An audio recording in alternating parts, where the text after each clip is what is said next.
Hello everyone, welcome to my channel Easy Way to Learn English. I hope you are good and doing well. I am also good. Today we will learn a very useful lesson, use of there. There का Hindi meaning होता है वहाँ, THERE की बात कर रही हूँ मैं यहाँ पर. THEIR there, there means उनका. I am not talking about that, I am talking about there. THERE there means Hindi sound होता है इसका वहाँ, इसका मीनिंग होता है वहाँ. जैसे कि मैं बोलूँ गो देयर, वहाँ चले जाओ, तो यहाँ पर देयर एक प्लेस को इंडिकेट कर रहा है, एक प्लेस के बारे में बता रहा है कि वहाँ जाओ.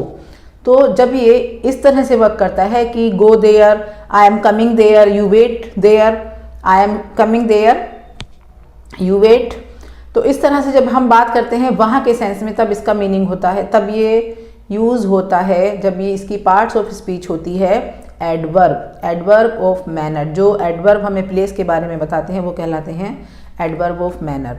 बट मैं बात कर रही हूँ देयर की जब हमारे पास सब्जेक्ट ही नहीं होता है. अगर सब्जेक्ट होता है तो ऑब्जेक्ट नहीं होता है, एक ही होता है, उसको हम सब्जेक्ट मान लें या हम उसको ऑब्जेक्ट मान लें. क्योंकि जो सब्जेक्ट होता है वो बिल्कुल पैसिव होता है, वो कोई वर्क नहीं करता. वो होता तो डूअर है, डूअर को ही तो सब्जेक्ट कहते हैं.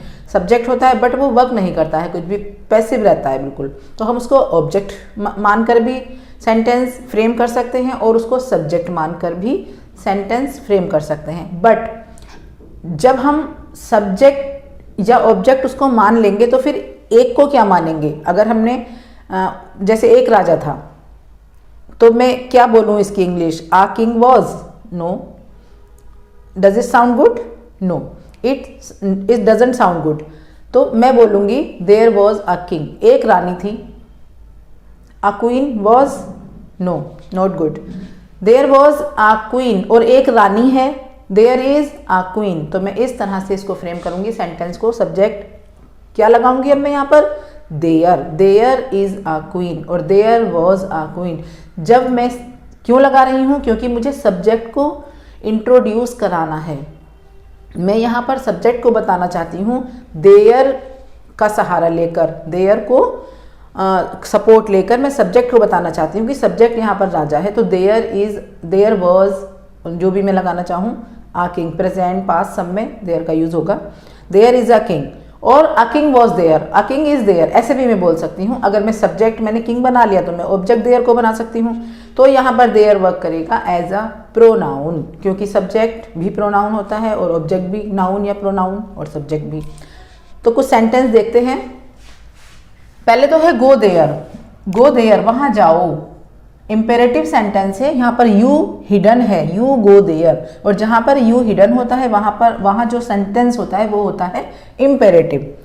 तो यहाँ देयर वर्क कर रहा है एडवर्ब का. किसका काम कर रहा है? एडवर्ब का. Adverb of manner. एडवर्ब क्या होते हैं?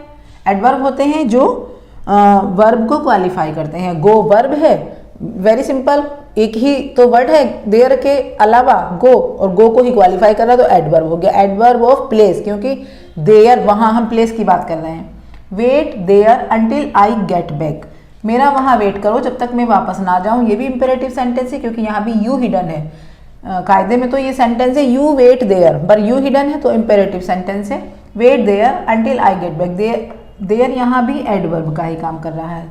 आई वेंट देयर, मैं वहाँ गई, यहाँ भी एडवर्ब का काम कर रहा है. तो देयर यहाँ पर एडवर्ब का काम कर रहा है. वैसे देयर कहीं कहीं कंजंक्शन का काम भी करता है, वो मैंने सेंटेंस लिखा नहीं है अभी. क्योंकि मैं आज आपको मैं पढ़ा रही हूँ यूज ऑफ इंट्रोडक्टरी देयर, जहाँ हम सब्जेक्ट को इंट्रोड्यूस करेंगे थ्रू देयर. तो सेंटेंस किस तरह से फ्रेम करते हैं जब हमारे पास सब्जेक्ट की कमी होती है. Then in that case how we can frame a sentence. तो देख लेते हैं. Once there was an old man. अब मैं अगर कहूँ एक बात और, यहाँ पर देयर का मीनिंग वहाँ बिल्कुल भी नहीं होगा. यहाँ पर देयर का कुछ भी मीनिंग नहीं है, बस सिर्फ ये एक सब्जेक्ट का काम कर रहा है as a pronoun. Once there was an old man, एक बूढ़ा आदमी था. इसका सिर्फ इतना ही मीनिंग है, एक बार एक बूढ़ा आदमी था. देयर से कोई मतलब नहीं है. देयर हमने सेंटेंस को फ्रेम करने के लिए, क्योंकि सेंटेंस का स्ट्रक्चर ही ऐसा होता है. इंग्लिश में जो सेंटेंस का स्ट्रक्चर होता है subject plus verb plus object. अब अगर मैं ओल्ड मैन को सब्जेक्ट बना लूँ तो ऑब्जेक्ट नहीं है, ऑब्जेक्ट बना लूँ तो सब्जेक्ट नहीं है। और सेंटेंस का जो फ्रेम करना होता है सेंटेंस को, वो स्ट्रक्चर तो मुझे करनी ही पड़ेगी ना, वो तो हमें करनी पड़ती है, पूरी करनी पड़ती है उसको, उसके सारे तौर तरीके सब पूरे करने होते हैं सेंटेंस के। तो इसलिए हम देयर को इंट्रोडक्टरी देयर बोलते हैं यहाँ पर, introductory subject. There are 30 students in our class. अब देयर का मीनिंग कुछ भी नहीं है, क्लास में 30 स्टूडेंट्स हैं। There was not a great rush in the bus. Bus में बहुत ज़्यादा भीड़ नहीं थी। There lived a doctor in that village. ये विलेज है, विलेज नहीं है इसको। जहाँ भी ए जी ई की साउंड आती है, ए जी ई वर्ड आता है, ए जी ई सफिक्स, वहाँ पर वो ए को ज़्यादा खींचते नहीं है, village. There lived a doctor in that village. उस गांव में एक डॉक्टर रहता था। वहाँ से कोई मतलब नहीं है, सीधा सेंटेंस है, उस गांव में एक डॉक्टर रहता था। Is there a monkey on the roof. क्या छत पर कोई बंदर है? Question mark missing. Is there a monkey. क्या छत पर बंदर है? क्वेश्चन फ्रेम करने के लिए हम क्या करते हैं, जो हमारी हेल्पिंग वर्ब होती है उसको सब्जेक्ट से पहले लगा देते हैं। तो is there. There is no water in this glass. अब मैं पानी के लिए पूछूं, गिलास में पानी है, तो मैं ये थोड़ी कहूँगी इज वाटर, ऐसा तो नहीं बोलूँगी इज वाटर, ये तो सेंटेंस बिल्कुल भी नहीं बना। तो is there water in the glass, is there water in the glass, और there is water in the glass. There is no water in this glass, negative sentence है। There is not any sugar in my tea. मेरी चाय में चीनी नहीं है, बिल्कुल भी नहीं है। एनी शुगर का मतलब बिल्कुल भी चीनी नहीं है। एक चीज़ और बता दूं, ये जो मैंने नोट लगाया है यहाँ पर, there is not any sugar, कहीं हम नोट लगाते हैं निगेटिव बनाने के लिए और कहीं हम नो लगाते हैं। जैसे मुझे कहना हो आई हैव नो आइडिया, मुझे कोई आइडिया नहीं है। I have no idea, no idea, I have no idea. Idea क्या है? नाउन।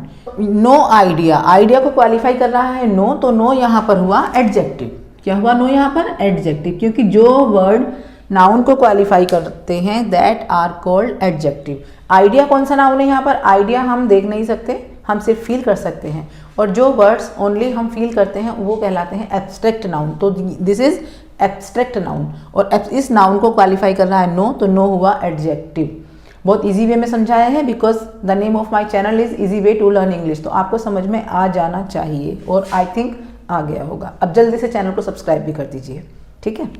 तो नो आइडिया एडजेक्टिव है यहाँ पर नो, और आइडिया है यहाँ पर नाउन। अब हम लेते हैं ये वाला case.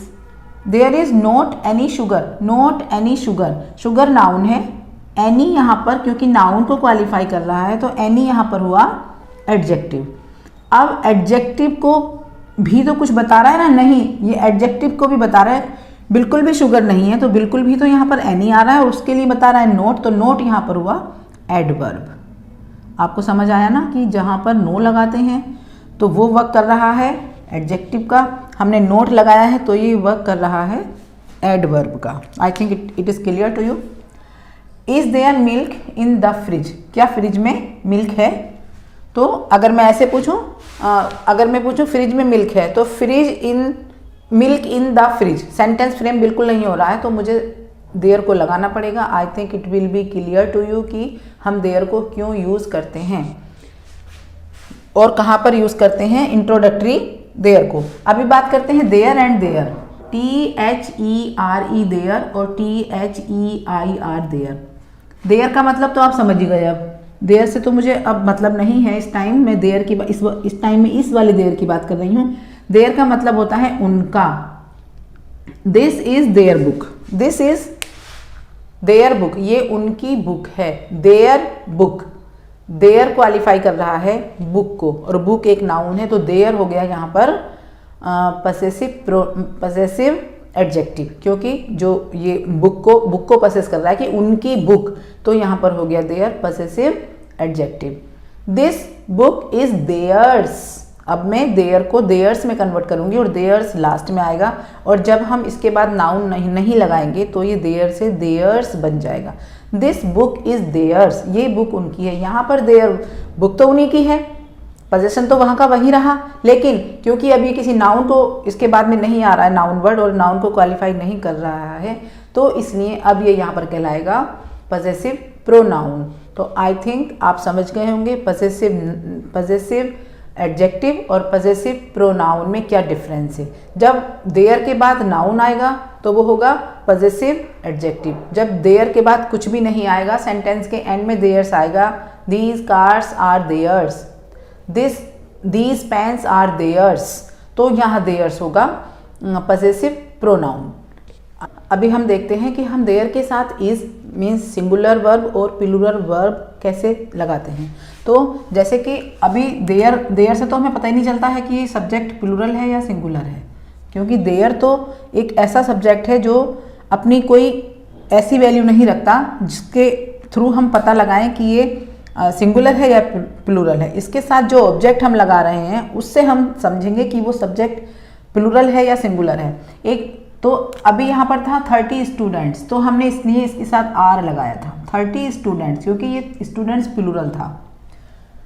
Once there was an old man, क्योंकि हम एक ही ओल्ड मैन की बात कर रहे थे, एक ही आदमी की बात कर रहे थे, तो हमने यहाँ पर वॉज लगाया था। There is no water in the glass, there is no water, water तो एक कौन सा नाउन है, वाटर नाउन है अनकाउंटेबल, जिसे हम काउंट नहीं कर सकते। अनकाउंटेबल नाउन को तो हम इज से ही उसको शो करेंगे, इज ही लगाएंगे, सिंगुलर वर्ब भी लगाएंगे अनकाउंटेबल नाउन के लिए। There is no dog on the road, तो देयर इज नो डॉग मतलब कोई कुत्ता नहीं है, नो डॉग है तो कोई भी कुत्ता नहीं है, तो क्योंकि डॉग सिंगुलर है तो इसलिए देयर इज लगाएंगे। There are many clouds in the sky, बादल, आकाश में बहुत सारे बादल हैं। मैनी क्लाउड्स, अगर मैंने क्लाउड्स लगाया है तो क्लाउड्स को तो हम काउंट कर सकते हैं, तो इसके लिए हम देयर आर लगाएंगे। तो हम जो हमारा सब्जेक्ट या ऑब्जेक्ट जो भी हम मान लेते हैं उसको दिया हुआ है, उसके अकॉर्डिंग हम इस सिंगुलर और प्लूरल वर्ब का सिलेक्शन करते हैं कि हमें क्या यूज़ करना है। और इनको हम चेंज भी कर सकते हैं, जैसे once there was an old man, तो हम इसको ऐसे भी बना सकते हैं an old man was there, once an old man was there. थोड़ा सा ये इंटरचेंजिंग हो सकते हैं, इंटरचेंज कर सकते हैं इनको, क्योंकि हम देयर को सब्जेक्ट ऑब्जेक्ट दोनों ही मान सकते हैं, इसको भी सब्जेक्ट मान सकते हैं, ऑब्जेक्ट भी मान सकते हैं। मैंने सारे सेंटेंस इसको ऑब्जेक्ट मानकर लिए थे जो हमें दिया गया था, तो आप इसको इंटरचेंज भी कर सकते हैं। There are 30 students in our class, in our class 30 students are there, ऐसे भी बना सकते हैं। और 30 students are there in our class, 30 students are there in our class, और एक तो मैंने बना ही दिया था आपको। Now let's see the proverb. Proverb is let bygones be bygones. Bygones का मतलब होता है पुरानी बातें। लेट बाईगोन्स, पुरानी बातों को जाने दो। इट मीन्स गढ़े मुर्दे मत उखाड़ो। कुछ लोगों की आदत होती है ना, कोई अभी की इसी टाइम की बात होगी लेकिन वो पिछली बहुत सारी बातों को निकाल कर उस बात पर नहीं बोलेंगे जो अभी की चल रही है, उस पॉइंट पे बिल्कुल नहीं बोलेंगे, क्योंकि उन्हें पता है यहाँ उनकी मिस्टेक है, तो वो पुरानी बातों को निकालेंगे। तो कह देते हैं लड़ाई झगड़े को शांत करने के लिए बोल देते हैं गड़े मुर्दे मत उखाड़ो, तो लेट बाईगोन्स बी बाईगोन्स। और हम इसको कह सकते हैं बीती ताही बिसार दे आगे की सुधिले, और पुरानी बातों को जाने दो। और क्या कह सकते हैं, और कह सकते हैं छोड़ो कल की बातें, कल की बात पुरानी। So I hope you find my video interesting and informative. Keep practicing and be a good learner. So subscribe to my channel and like the video. Share it with your friends and keep shining. Keep learning something new. And bye. I will be back, or subscribe to the channel. Don't forget to subscribe my channel. Bye.